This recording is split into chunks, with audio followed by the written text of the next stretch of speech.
सम्पूर्णमा जय मसीह। आज असल शुक्रबारको दिन। पहिला त तपाईँहरूलाई ब्लेसिङ्स, ब्लेसेड गुड फ्राइडे। र अनि मलाई चाहिँ यो गुड फ्राइडेमा यो वर्ष चाहिँ यो मत्ती 27 अध्यायको 27 देखि 31 पदलाई अलिकति रिफ्लेक्ट गर्न मन लाग्यो। त्यहाँ कसरी लेखेको छ भने, तब हाकिमका सिपाहीहरूले यीशुलाई महलमा लगे र जम्मै पल्टनलाई उहाँको सामुन्ने भेला गराए। तिनीहरूले उहाँको वस्त्र फुकालेर उहाँलाई लाल वस्त्र लगाइदिए। यो लाल वस्त्र भन्ने फ्रेजमा चाहिँ अलिकति म कन्सन्ट्रेट गर्छु। तिनीहरूले काँडाको मुकुट गाँथेर उहाँको शिरमा लगाइदिए र उहाँको दाहिने हातमा निगालो दिए र उहाँको सामु घोडा टेकेर उहाँलाई यसो भन्दै उहाँको गिल्ला गरे, हे यहुदीहरूका राजा प्रणाम। तब तिनीहरूले उहाँलाई थुके र त्यो निगालो लिएर उहाँको शिरमा हिर्काए। उहाँको गिल्ला गरिसकेपछि तिनीहरूले त्यो वस्त्र फुकालिदिए र उहाँको आफ्नै वस्त्र पहिराएर उहाँलाई क्रुसमा झुन्ड्याउन लगे। यो लाल वस्त्र चाहिँ यो सन्दर्भमा हेर्दाखेरि चाहिँ येशूलाई गिज्याउनको लागि होइन, एउटा घृणा हेलाभावले चाहिँ लगाइदिएको रहेछ। अनि विशेष यो रोमी साम्राज्यहरूमा अनि त्यसपछि यो रोमन एम्पायरहरूमा चाहिँ यो लाल वस्त्र चाहिँ एम्परर्सहरूले लगाउने, शासकहरूले लगाउने होइन, राजाहरूले प्रयोग गर्थे उनीहरूले पोसाकमा। अनि त्यसपछि आफ्नो घरको डेकोरेसनहरूमा, इन्टेरियर डेकोरेसनहरूमा अनि त्यसरी चाहिँ प्रयोग गर्ने हो, दरबारमा अब बस्ने महलहरूमा। अनि यो लाल वस्त्र स्कारलेट भन्ने शब्द छ होइन, क्रिम्सन पनि भन्ने रहेछ यो शब्दहरू। अनि यसको चाहिँ अलिकति थियोलोजिकल्ली हामीले हेर्दाखेरि चाहिँ र बिब्लिकल एउटा त्यो होल स्टोरीबाट हेर्दाखेरि चाहिँ यो स्कारलेट भन्ने चाहिँ विशेष गरेर यो लाल वस्त्र, लाल भनेको छ होइन, यो scarlet colour, crimson colour, red colour, यो चाहिँ हिब्रू वर्ड थोला बाट चाहिँ आउँदो रहेछ, TOLA थोला। अनि त्यसपछि अर्को हिब्रू वर्ड शानी भनेर पनि प्रयोग गरिएको छ यसमा। तपाईँहरू हिब्रूसँग फेमिलियर हुनुहुन्न भने नो वरिज। अनि शानी भन्ने शब्द पनि रहेछ। अनि यो थियोलोजिकल्ली हेर्दाखेरि चाहिँ यो लाल भन्ने जुन छ, यो रातो, हामीले लाल रातो भन्दाखेरि चाहिँ यो चाहिँ विशेष गरेर प्रस्थानको पुस्तक 25 अध्यायमा हेर्दाखेरि चाहिँ ट्याबर्नेकल बनाउँदाखेरि त्यसमा प्रयोग गरिने कपडाको कलर चाहिँ रातो, बैजनी अथवा क्रिम्सन अथवा यो स्कारलेट भन्ने शब्दहरू प्रयोग गरेको छ। अनि त्यसपछि फेरि यता 28 अध्यायमा पुजारीहरूको पोसाक बनाउँदाखेरि चाहिने एउटा कपडा पनि तिमीहरूले चाहिँ यो स्कारलेट प्रकारको बनाउनु भन्ने चाहिँ भनिएको छ। भनेपछि यो पुजारी र मन्दिरको सन्दर्भमा चाहिँ यो स्कारलेट, यो लाल शब्द, यो कलर विशेष प्रयोग गरिएको छ। भनेदेखि यता भजन सङ्ग्रहमा आउँदाखेरि चाहिँ भजन सङ्ग्रह 22 मा, जसलाई चाहिँ हामी मस्यानिक टेक्स्ट पनि भन्छौँ। अनि यहाँ चाहिँ यो स्कारलेट भन्ने शब्द चाहिँ तपाईँको एउटा किरासँग जोडिएको रहेछ क्या, एउटा ओम।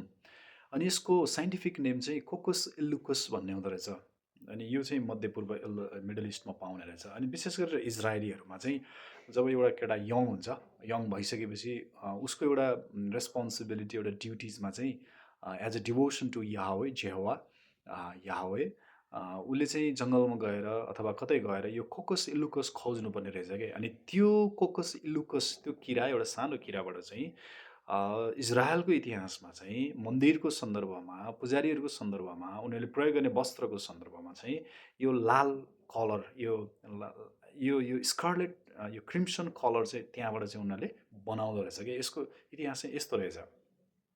अनि यहाँ येशू ख्रिस्टलाई यो लाल वस्त्र पहिराइदिएको भनेको छ। अनि त्यसपछि फेरि भजन सङ्ग्रह 22 को 6 पदले चाहिँ म एक किरा मात्रै हुँ, उपेक्षित होइन, मानिसहरूले त्यागेको, घृणा गरिएको। अनि विशेष असल शुक्रबारको दिनमा तपाईँको चर्चमा, मण्डलीमा यो भजन सङ्ग्रह 22, साम्स 22 चाहिँ नछुटाउनु होला पढ्नको लागि। र अनि यो किरा भनेर भनिएको नि रहेछ कि। अनि यो लाल वस्त्र पहिराउनु भनेको चाहिँ येशू ख्रिस्टलाई चाहिँ किरा को सङ्केत पनि गरेको रहेछ, लोएस्ट फर्म अफ ह्युम्यानिटी होइन, एउटा कुनै पनि आदर नभएको किरा होइन, एउटा इज्जत नभएको, त्यसको अस्तित्व नै नभएको ओम, किरासँग, ओमसँग चाहिँ यसरी पनि हामीले इन्टरप्रेट गर्न सक्ने रहेछ, अलिकति बिब्लिकल थियोलोजिकल हेर्दाखेरि। अनि फेरि यता यसाया 1:18 मा आउँदाखेरि चाहिँ यो लाल भन्ने कुरा चाहिँ परमेश्वरले ट्राइम गडको एक्सप्रेसन छ त्यहाँ। आओ हामी सल्लाह गरौँ भन्ने छ। अनि तिमीहरूको पाप सिन्दुरे रङको भए पनि, नेपाली ट्रान्सलेसन गर्दाखेरि चाहिँ सिन्दुरे रङ भन्दो रहेछ हामीले।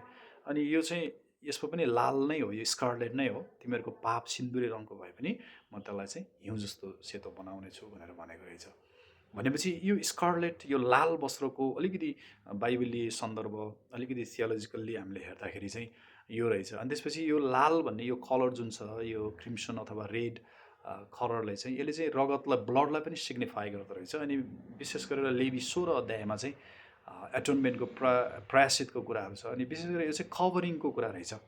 अनि तपाईँहरूले ध्यान दिनुभयो होला, कभरिङको यो ढाक्ने, छोप्ने, अनि त्यसपछि एटोनमेन्ट भनेको रिमुभ गर्ने, हटाउने, यो शब्दहरू तपाईँहरूले नोट गर्दै जानु होला। अहिले म एउटा महत्त्वपूर्ण कुरा भन्छु। अनि मैले यो खण्ड पढ्दै गर्दा अनि यो अलिकति ऐतिहासिक बिब्लिकल रेफरेन्सहरू रिसर्च गर्दै गर्दाखेरि येशू ख्रिस्टले मसानिक टेक्स्ट भनेर हामीले प्रिटेक्स्ट गरेर एस्युम गरेर सुरु गऱ्यौँ भने भजन सङ्ग्रह 22, येशू ख्रिस्टले म किरा हुँ भन्दाखेरि चाहिँ उहाँले चाहिँ भेरी इन्ट्रेस्टिङ, यो किरा चाहिँ कस्तो हुँदो रहेछ भने यो कक्कुस इल्लुकुस चाहिँ लाइफ, उसको जीवनमा एकचोटि उसले बच्चा जन्माउँदो रहेछ। अनि उसले यो बच्चा जन्माउने क्रममा चाहिँ उसले चाहिँ अन्डा पार्दो रहेछ। अनि अन्डालाई ह्याच, त्यो अन्डाबाट लार्भा बनेर त्यो जीवन सुरु हुनको लागि, लाइफ साइकलको लागि चाहिँ उसले चाहिँ त्यो अन्डा बनाउनको लागि चाहिँ एउटा एकदमै बलियो सेफ रुख खोज्दो रहेछ उसले, ट्री होइन, रुख खोज्दो रहेछ उसले। अनि त्यसपछि चाहिँ त्यो अन्डा पार्नको लागि चाहिँ ऊ रुखमा गएर टाँसिँदो रहेछ, एकदमै कोकस इल्लुकस, तपाईँले पनि सर्च गर्न सक्नुहुन्छ, रुखमा गएर एकदमै बलियोसँग टाँसिँदो रहेछ। अनि त्यो टाँसिएपछि उसले चाहिँ अन्डा पार्न सुरु गर्छ। अनि अन्डा पार्ने क्रममा उसको कलर चाहिँ क्रिम्सन, यो रेड, लाल हुँदै आउँदो रहेछ, कलर फेरिँदै आउँदो रहेछ। अनि त्यसपछि चाहिँ त्यो अन्डा जब ह्याचको प्रक्रियामा जान्छ, पारिसकेपछि त्यहाँबाट लार्भा निस्किने, जीवन सुरु हुने, अरू बच्चाहरू जन्मिने प्रक्रिया हुन्छ। अनि त्यो प्रक्रियासम्म त्यो एकदमै लाल, एकदमै रातो हुँदो रहेछ। अनि त्यसपछि उसले बच्चा जन्माउँदो रहेछ। अनि बच्चा जन्मेको 3 दिनपछि चाहिँ ऊ मर्दो रहेछ। बच्चा जन्मेको 3 दिनपछि चाहिँ ऊ मर्दो रहेछ। अनि उसको त्यो मर्ने बेलामा चाहिँ उसको पुच्छरले चाहिँ उसको शिरमा टच गर्दो रहेछ। अनि त्यो चाहिँ टच गर्ने क्रममा त्यो बेन्डिङ हुने प्रक्रियामा हार्ट सेप हुँदो रहेछ। अनि त्यसपछि चाहिँ ऊ मर्छ अनि उसको बेबीहरू जन्मिन्छ। अनि त्यसपछि ऊ मरिसकेपछि उसको बेबीहरूको लागि चाहिँ उसले चाहिँ फेरि कलर चेन्ज गर्दो रहेछ, व्हाइट, बिस्तारै सेतो रङको हुँदै आउँदो रहेछ। अनि त्यो सबै त्यो चाहिँ बिस्तारै टुक्रा टुक्रा टुक्रा टुक्रा धुधा भएर झर्दो रहेछ। अनि त्यही टुक्रा टुक्राहरू उसको बेबीहरूले, बच्चाहरूले खाँदो रहेछ। अनि त्यसरी चाहिँ उसको बच्चा सर्भाइभ हुँदो रहेछ। अब यहाँनिर हेर्नुहोस् है, येशू ख्रिस्टलाई लाल वस्त्र लगाइदिनु भनेको चाहिँ नम्बर 1, येशू ख्रिस्टले चाहिँ पुरानो नियमको मन्दिरको परम्परासँग जोडिएको प्रायश्चित, एटोनमेन्ट, त्यो ब्लडले चाहिँ गर्ने शुद्धिकरण, यो सबै कुराहरू उहाँले चाहिँ आफूमा लिनुभयो। एउटा प्रोफेटिक फुलफिलमेन्ट, एउटा बाइबलमा भनिएको कुराहरू एउटा टाइपोलोजीको हिसाबले येशू ख्रिस्टमा पुरा हुन आयो। येशू ख्रिस्ट चाहिँ पुजारी हुनुहुन्छ, येशू ख्रिस्ट नै स्वयं मन्दिर हुनुहुन्छ भन्ने यो प्रसङ्ग हामीले बुझ्नुपर्ने रहेछ, लाल वस्त्र। अनि दोस्रो चाहिँ लाल वस्त्र भनेको चाहिँ यो चाहिँ येशू ख्रिस्टले एकदमै lowest form of the creature, यो मानिसलाई उद्धार दिनको लागि, मानिसलाई बचाउनको लागि यो सृष्टिमा सबैभन्दा लोएस्ट फर्म, एउटा किराको फर्म, किरा जस्तो उहाँ हुनुभयो होइन, कुनै पनि अस्तित्व नै नभएको, कुनै पनि केही पनि नभएको त्यो प्रकारमा गएर चाहिँ उहाँले हामीलाई उद्धार दिनुभयो, हामीलाई प्रेम गर्नुभयो, हामीलाई त्याग, सेक्रिफाइस, त्यो प्रेम देखाउनु भयो होइन। यो कोकस इल्लुकुसको इलस्ट्रेसनबाट हामीले त्यसरी हेर्न सक्छौँ। अनि तेस्रो चाहिँ यो लाल वस्त्र चाहिँ विशेष गरेर येशूलाई चाहिँ गिल्ला होइन, यो एउटा भनौँ न मखरी, एउटा तुच्छ प्रकारले देखाउनको लागि, नक्कली राजा होइन, फेक राजा, आफूलाई चाहिँ घोषणा गरेको राजा, त्यो येशूलाई हेला भावले देखाउन लागि पनि यो चाहिँ प्रयोग गरिएको रहेछ। भनेदेखि यो लाल वस्त्र, यसले अर्को चाहिँ महत्त्वपूर्ण कुरा चाहिँ के भने हाम्रो पापलाई सङ्केत गर्दो रहेछ। अनि येशू ख्रिस्ट मर्नुभयो क्रुसमा, अनि त्यसपछि उहाँले रगत बगाउनु भयो। अनि यसले चाहिँ हाम्रो पाप सिन्दुरे रङको लाल त्यो भए तापनि हामीलाई हिउँ जस्तै सेतो बनाउनु हुनेछ, त्यो क्षमा, त्यो फर्गिभनेस। अनि विशेष गरी यसले चाहिँ रिजरेक्सनलाई अवेट गर्दो रहेछ। भनेपछि यो लाल वस्त्रको सिग्निफिकेन्स चाहिँ मन्दिर, पुजारी, हाम्रो पाप क्षमा, अनि येशू ख्रिस्टकोलाई हामीले बुझ्ने तरिका, उहाँले चाहिँ मानिसलाई उद्धार दिनको लागि त्यो फर्मसम्म आउनुभयो, ओम, एउटा किरा ओम होइन। भनेदेखि अनि यो लाल वस्त्रले चाहिँ एट द सेम टाइम यसलाई रिजरेक्सनलाई पनि अवोइड गर्दो रहेछ क्या।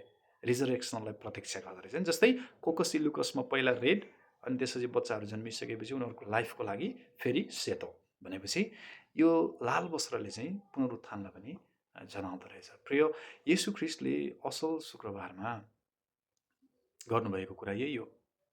किरा जस्तो कुनै पनि अस्तित्व नभएको एकदमै कमजोर, एकदमै फिबल फर्म लिएर तपाईँ र हाम्रो उद्धारको लागि उहाँ क्रुसमा टाँगिनु भयो, रुखमा झुन्ड्याइनु भयो। लाइक कोकस इलुकस उहाँ रुखमा टाँसिनु भयो, उहाँले काठमा आफ्नो प्राण त्यागिदिनु भयो ताकि हाम्रो पापहरू हिउँ जस्तै सेतो हुन सकोस्। लाइक कोकस इलुकसले आफ्नो बच्चाहरूलाई गरे जस्तो। तपाईँहरू सबैलाई असल शुक्रबारको आशिष रहेको होस्।